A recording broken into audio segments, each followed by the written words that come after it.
Assalamualaikum warahmatullahi wabarakatuh. Alhamdulillah, alhamdulillahi rabbil alamin.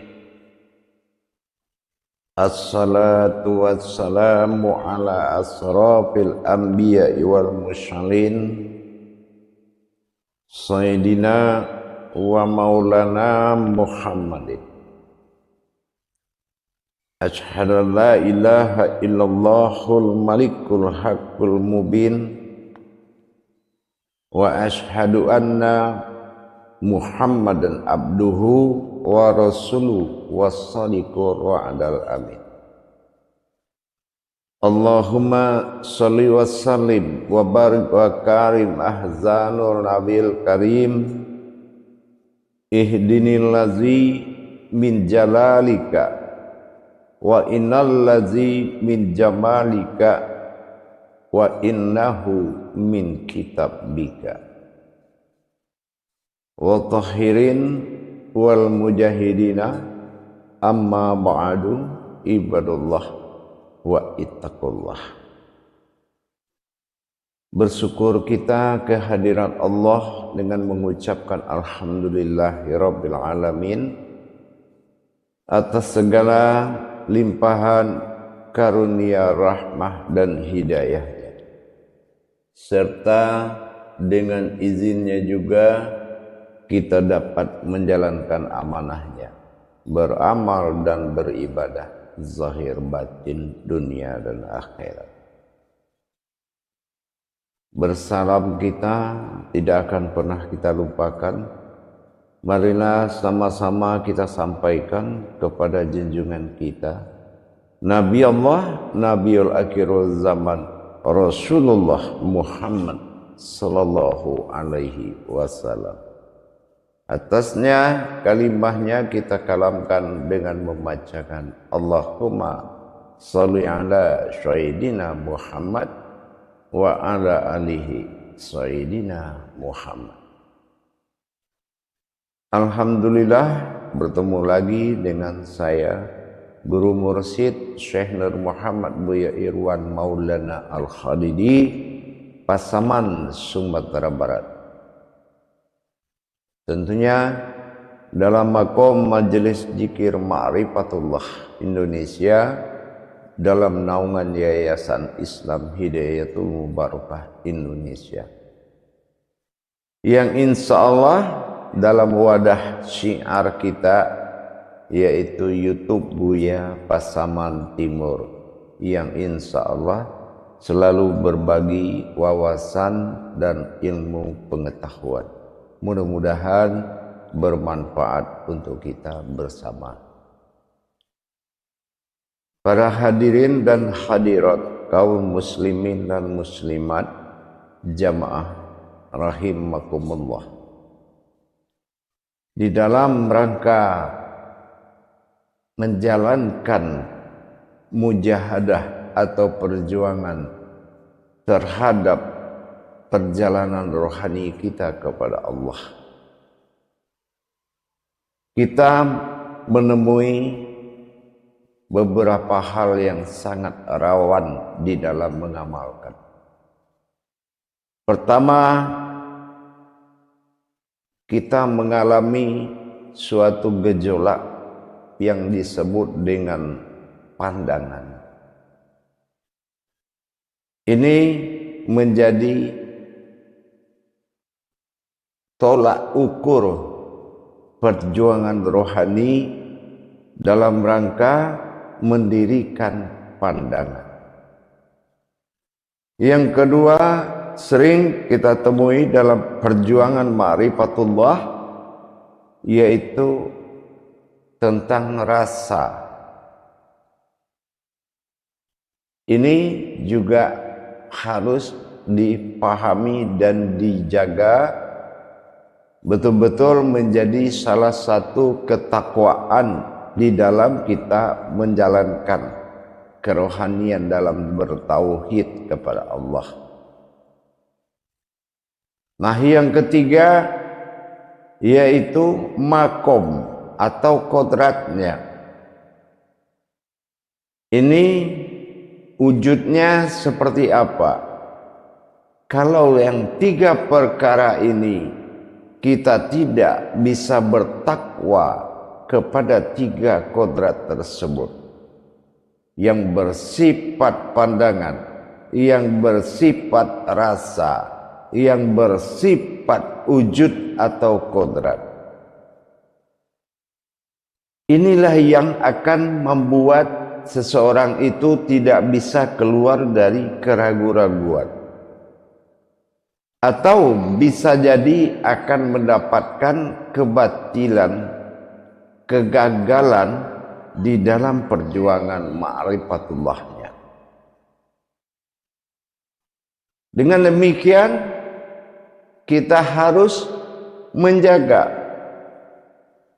dan sangat dijaga. Maka dalam pertemuan ini saya akan berbagi ilmu tentang amanah Allah terhadap orang yang sedang memperjalankan imannya, tentunya dari makom ma'rifatullah. Penjagaan ini tidak berlaku buat sebuah akidah yang bersifat amaliyah, tapi hanya bisa dipakai di dalam masa tauhid, dalam kandungan pendekatan dirinya dalam berma'rifatullah.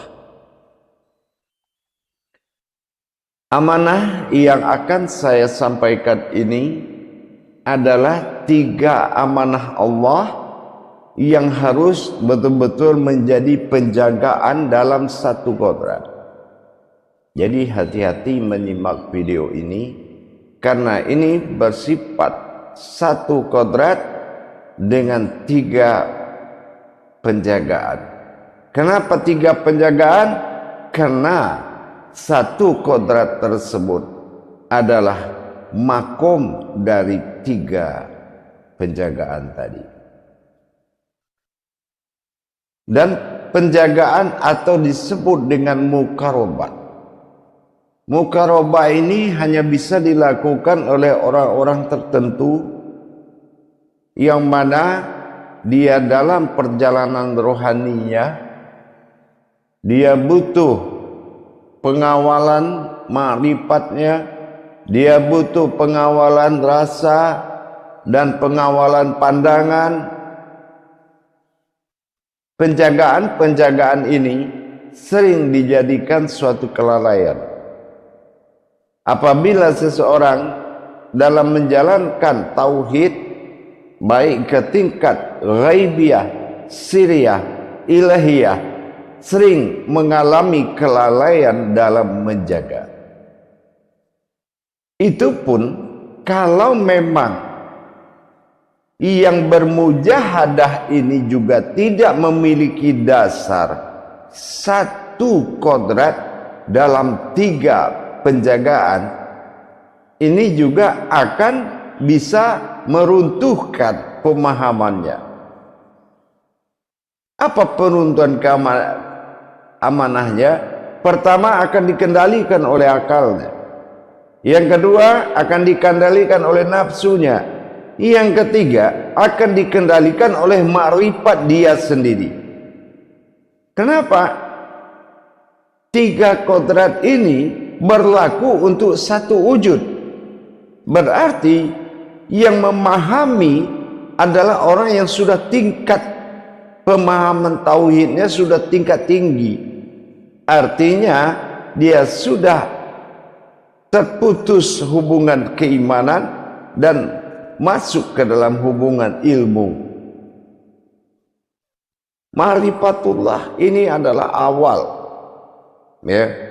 Kalau ini tidak dilaksanakan penjagaan-penjagaan oleh pandangan, oleh rasa, dan oleh kodrat, ini membuat seseorang ini akan bisa menuju alam sombong, alam takhabur, Maka harus disiapkan ilmu mukarobahnya, ilmu penjagaan. Apa yang dijaga dalam satu kodrat tersebut? Ada 3 makom. Yang pertama, kata Allah, marhala fil muqarabatun fis sirri. Beramallah kamu dengan menjaga fisiri, yaitu batin rahasiaku. Itu pun ditujukan kepada alam jasmani yang berhakikat di dalam jasmani. Yang kedua, ya tentunya yang pertama tadi kita harus mengenal dulu bagaimana kita dalam pencarian menimbulkan alam rahasia pada wujud yang terlihat. Kalau kita belum memahami, belum bisa mendapatkan wasilah jalan melihat rahasia itu berwujud jasmani, ini juga belum bisa berlaku ke seseorang yang mengamalkan. Kalau tubuhnya belum dia kenal sejarah kajian tadaburnya, kalau ini adalah wujud rahasia Allah. Innallaha innal insanu masakinatul wal marido. Qudsi Allah, engkau berasal dari rahasiaku, tidak ada yang tahu kecuali dirimu sendiri. Mana diri rahasia itu? Dan ini dalam wujud jasmani yang terlihat. Yang kedua, marhalatin fal mukharabatun firruhi. Dirikanlah amalmu untuk menjaga mana yang dikatakan ruh hayat dalam wujud yang sama atau ruhi. Nah, ini kita tidak boleh bergeser pandangan dari satu tujuan. Tadi makomnya siri, sekarang makomnya ruhi. Mana ruh hayat tadi? Mana diri hayat? Bagaimana kita melihat diri hayat dari wujud diri rahasia dalam satu penampakan? Menjaga mukharabatun firruhi.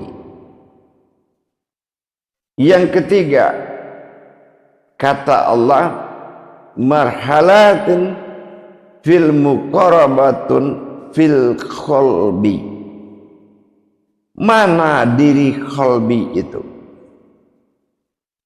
Sudahkah kita memiliki makom diri sederajat qalbinya Allah? Qalbi mu'mini baitullah. Mana alam diri tempat bermakomnya Allah? Rahim makumullah. Sudahkah dijawab oleh satu pandangan? Kalau belum bisa memahami 3 pernyataan kewaspadaan dalam ilmu mukharabat tadi, maka kita akan jatuh dalam pemahaman pribadi, pemahaman ma'rifat, bukan pemahaman yang dimaksud oleh Allah, yaitu pemahaman mukharabat. Ketiga-tiganya ini yang dikatakan mukharabatun fil illa, menjaga dan mewaspadai alamku. Illa, ingat, di sini ada 2 suku kata, il dengan la. Illa, kalau ini disatukan menjadi kodrat yang memiliki 3 wujud, disatukan menjadi alam la'il dari mukharabatun fil illa. Sudahkah kita memahami tingkat la'il alam lail. Nah ini alam hayat, alam sir nyata, dan alam makom lail. Dari tiga pemahaman muqarabatun fil sirri, kita harus tahu bagaimana dasar usulnya terlihatnya sebuah rahasia berwujud jasmani, penampakan pada zahir. Muqarabatun fil ruhi, apakah kita sudah memahami, memperjalankan dengan tauhidnya, dengan tafridnya, dengan tajridnya, sehingga kita menjadi qalbinya Allah. Qalbi mu'mini baitullah rahimakumullah. Sudahkah kita sampai kepada wujud itu? Yang ketiga, muqarabatun fil qulbi, apakah kita sudah betul-betul menjadi qalbi mu'mini baitullah, atau dikatakan muqarabat, sudahkah kita menjadi alam mubarakah, Mekah, Bakah, mubarakah? Kalau tidak, di mana kita bisa mendirikan Ka'bah, Baitullah? Hanya dipahami oleh orang-orang yang berkedudukan kewalian Allah. Kalau sudah dia berupa qalbi, terus apalagi yang menjadi dasar makom Tuhan dalam dirinya? Inilah yang disebut jadi dasar makom sulbi.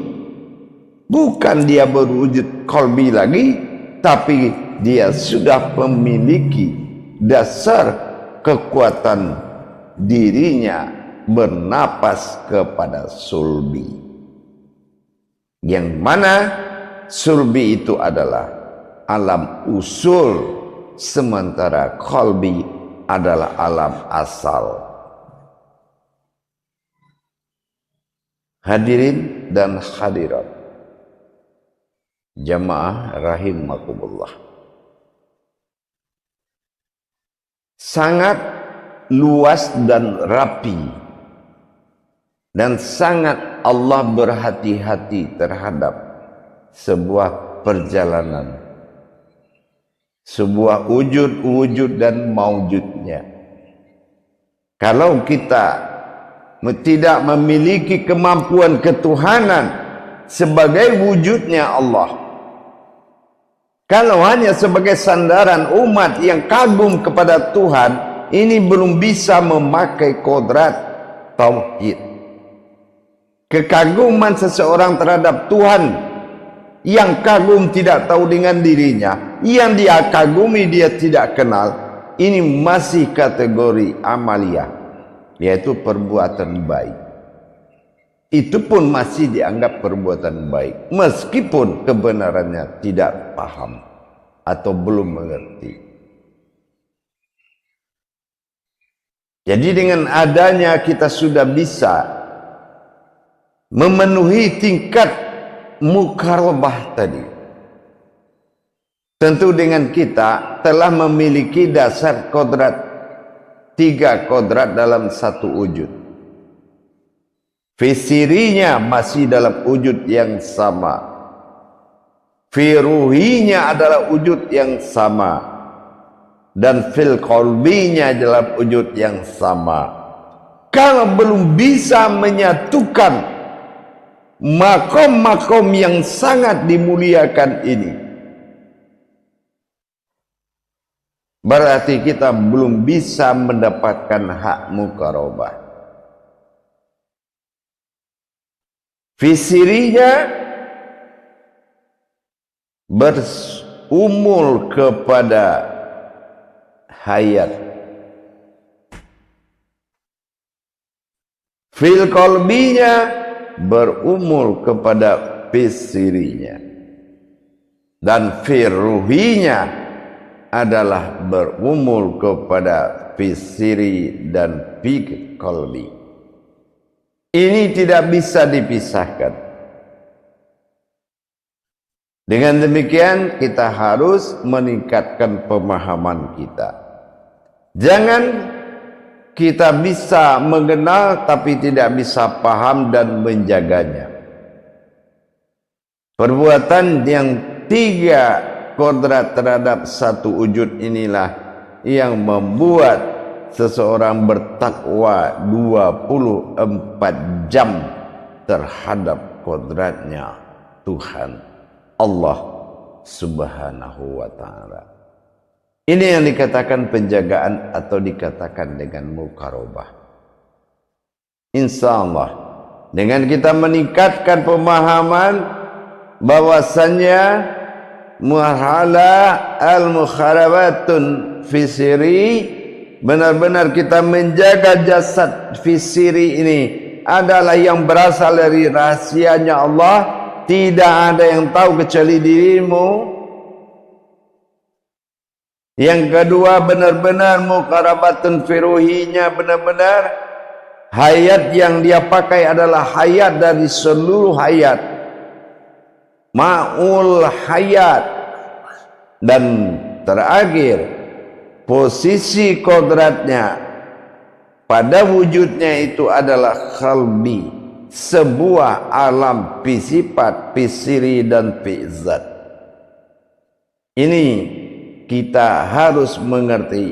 Menjadi rahimakumullah, menjadi rahim tempat bermakamnya Allah, ini memang harus nyata di dalam pencarian dan mentadaburnya untuk melakukan penjagaan. Dan hanya berlaku bagi orang yang beriman dalam tauhid. Tauhid siriyah, tauhid ilahiyah, tauhid ghaibiyah.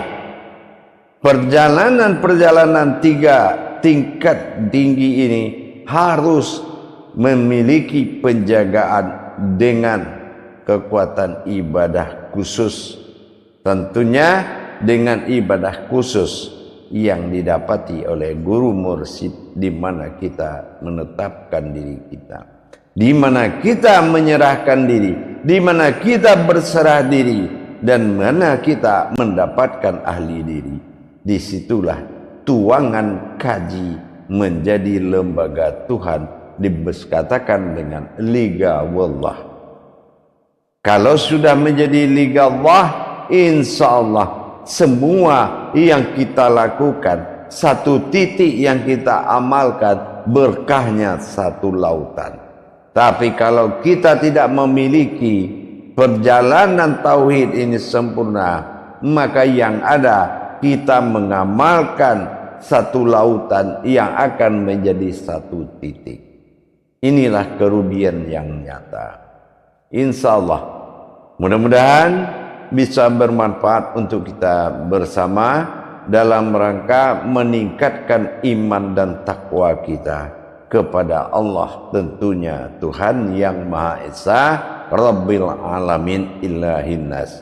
Insyaallah mudah-mudahan berkah dan mendapatkan hidayah dan karomah serta pertolongan Allah agar kita bisa bermujahadah dengan baik. Insyaallah. Akhirul kalam. Wabillahi taufiq wal hidayah. Walhamdulillahi rabbil alamin. Wassalamualaikum warahmatullahi wabarakatuh.